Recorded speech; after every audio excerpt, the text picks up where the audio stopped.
This channel does not promote any violent, harmful, or illegal activities. All content provided by this channel is meant for an educational purpose only.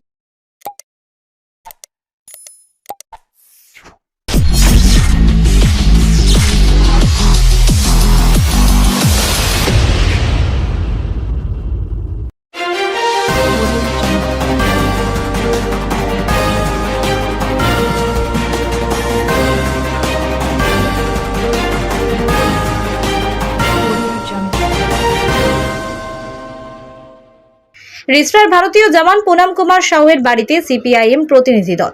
Hooghly জেলার রিসরার ভারতীয় জওয়ান পুনম কুমার সাউয়ের মুক্তির পর তার পরিবারের প্রতি শুভেচ্ছা জানাতে আজ হুগলি জেলা সিপিআইএম এর পক্ষ থেকে একটি প্রতিনিধি দল তার বাড়িতে পৌঁছায়। প্রতিনিধি দলে উপস্থিত ছিলেন হুগলি জেলা সিপিআইএম এর সাধারণ সম্পাদক দেবব্রত ঘোষ, পার্টির বিশিষ্ট নেতা তীর্থঙ্কর রায় সহ অন্যান্য নেতাকর্মীরা। জওয়ানের মাকে ফুল ও মিষ্টি দিয়ে শুভেচ্ছা জানান তারা এবং পুনমের স্ত্রীর সঙ্গেও সৌজন্য বিনিময় করেন। উল্লেখ্য, জওয়ান পুনম সাউয়ের মুক্তির খবরে সমগ্র এলাকা উৎসব মুখর হয়ে ওঠে। গতকাল তার মুক্তির পর থেকে রাজ্য রাজনীতির বিভিন্ন দলের নেতা নেত্রীরা পরিবারের সাথে পাশে দাঁড়িয়েছেন। মুখ্যমন্ত্রী মমতা বন্দ্যোপাধ্যায় পুনমের স্ত্রীর সঙ্গে ফোনে কথা বলেন এবং তৃণমূল কংগ্রেসের প্রতিনিধি দল তাদের বাড়িতে গিয়ে পৌঁছান। একই সঙ্গে বিরোধী দলনেতা শুভেন্দু অধিকারী এবং বিজেপি নেতা অর্জুন সিং রাতেই জওয়ানের পরিবারের সঙ্গে সাক্ষাৎকার করেন। ব্যুরো রিপোর্ট, আমার কলকাতা নিউজ। ভোলাদা আমাদের বন্ধু লোক, হ্যাঁ, আর ভোলাদা সেদিনকে তো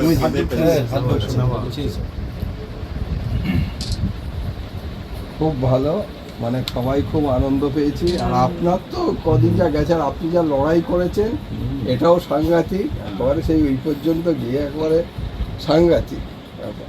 খুব ভালো, খুব মনের জোর লড়াই, এটাও একটা বড় ব্যাপার। সেখানে গেছিলেন, ওর খুব মনের জোর।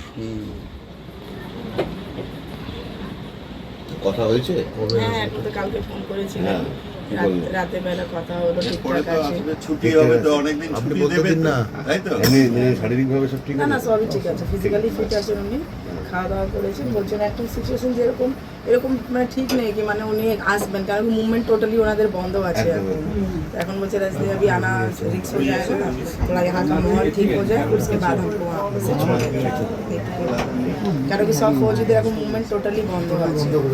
এখন কি পাঠানকোটি আছে? হ্যাঁ, উনি পাঞ্জাবে যেখানে পোস্টিং ছিলেন সেখানেই আছে।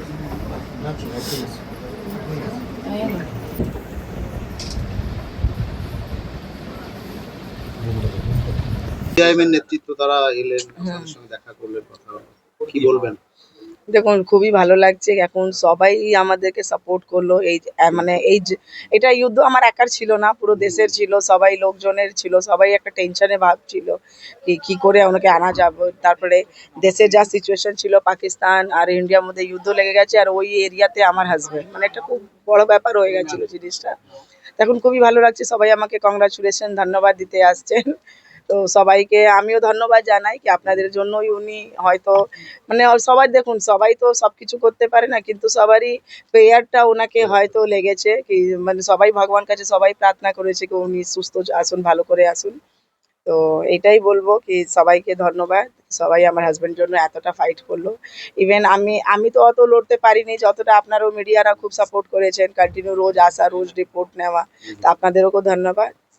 ব্যাস আজকে কি এইটুকু। কথা হলো কিছু? না, আজকে তো না, কালকে রাতে উনি ফোন করেছিলেন। तो वही सभी কথা বললেন कि खाना वाना खा लिए, सब ठीक है, टेंशन मत लो, मैं बहुत जल्दी रिश्ता आऊंगा। बस কটার সময় ফোন করলো? 9:30 মনে হয় ফোন এসেছিল। হ্যাঁ, ওনার কাছে তো ফোন নেই, ওনার পাশে যে বেডে যে মানে ওনার যে কলিগ আছে ওনার নাম্বার থেকেই ফোন করেছিলেন। এখন কোথায় আছেন? কোথায়? উনি এখন যেখানে পোস্টিং পাঠানকোট, এখন পাঞ্জাব। পিরোজপুরে না পাঠানকোটে? না, এখন তো বর্ডারে যাবে না, ওই পাঠানকোটই, হ্যাঁ পাঠানকোটেই আছে মনে হয়। আর কি বললো, মানে কবে নাগাদ আসতে পারে বা এরকম? না, এখন তো বলছে এখন তো আজ আসা হবে না, কেন ওদের মুভমেন্ট টোটালি বন্ধ আছে এখন। তো জানি না এখন কি হবে না হবে, কখন যে আসবে। আর এখন এমনি তো উনি আগস্টে আসতেন, বলেছিলেন কি ছুটি আগস্ট মে আউঙ্গা। তো আমার এইটুকু শান্তি আছেন উনি ইন্ডিয়াতে ডিপার্টমেন্টে আছেন, আর ঘরে একটু দেরি করলে আসলেও চলবে, ঠিক আছে। ওইখানে সুস্থ থাকুন, ভালো থাকুন, আর খুব তাড়াতাড়ি চেষ্টা আছে কি যদি ভালো করে চলে আসুন। এখানে একটা মোস্ট গ্র্যান্ড পার্টি হবে, একটা ওয়েলকাম হবে ওনার। আপনি কি দেখা করতে যাবেন নাকি? হ্যাঁ, ওনারা বলেছেন যদি ডাকবেন ওরা তা আমাকে যেতে হবে, হয়তো মেবি এই সপ্তাহে হবে না, নেক্সট সপ্তাহে হয়তো যেতে পারি আমি। যেতে পারেন। হুম। আর আপনার লড়াইটাও তো কোথাও কম ছিল না, আপনিও তো অনেক লড়াই করেছেন। দেখুন, লড়াই করতে বলতে মানে দেখুন, অত কিছু তো জানা ছিল না কি করে কিভাবে করতে হবে না। তারপরে তো আমি ওনার হেডকোয়ার্টার, আগে তো হেডকোয়ার্টার গেলাম, ওইখানে সিও সাহেব ওনাকে আগে জিজ্ঞেস করলাম স্যার ক্যাসে হো গিয়া, ক্যা হুয়া নেই হুয়া। তারপরে ওখানে ফিরোজপুরে ওইখানে গেলাম যেখানে ওনার অ্যারেস্ট হয়েছিলেন। তো অনেক কিছু ওইখান থেকে আমি জানতে পেলাম কি মানে কি সিচুয়েশন ছিল বা কি করলে হলো। তার সব থেকে বড় কথা যে 22 তারিখে যে পেহেলগ্রাম অ্যাটাক হয়ে গেল, সেটাই সব থেকে মেন পয়েন্ট ওইটাই ছিল। যদি ওইটা না হতো তাহলে এক সপ্তাহের মধ্যে উনি রিলিজ হয়ে যেতেন, যেহেতু ওই মানে ওই জিনিসটাই যিনি যুদ্ধ নিয়ে জিনিসটা দেরি হলো না, খুব শীঘ্রই চলে আসতেন উনি। আজকে বিএসএফ এর একটা টিম এসেছিল আপনার বাড়িতে সকালে? আচ্ছা, হ্যাঁ, মা বলছিলেন সকালে এসেছিলেন, কিন্তু আমার সাথে কথা হয়নি। না, আমার সাথে দেখা হয়নি। ও রিটায়ারমেন্ট পার্সন সে এটাই আনলাম আমাদের একেবারে আনন্দে উচ্ছ্বাসের জন্য। এত বড় আনন্দ খুব কম আমরা পাই, মানে এরকম একটা ঘটনা আমাদের দেশের জন্য একজন সে হচ্ছে লড়াই করছে, তার জন্য তাকে এতদিন ধরে এরকম একটা অবস্থার মধ্যে পড়তে হয়েছে।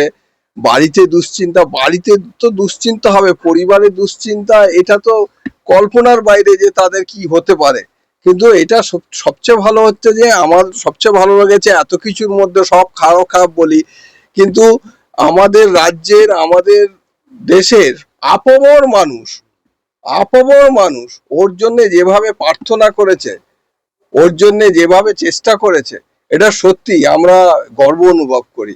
মানে আমাদের দেশের জন্য, আমাদের রাজ্যের জন্য আবারও আমরা গর্ব অনুভব করছি যে এইরকম একজন আমাদের সৈনিকের জন্য সবাই আমরা উৎকণ্ঠিত, সবাই আমরা চেষ্টা করেছি, সবাই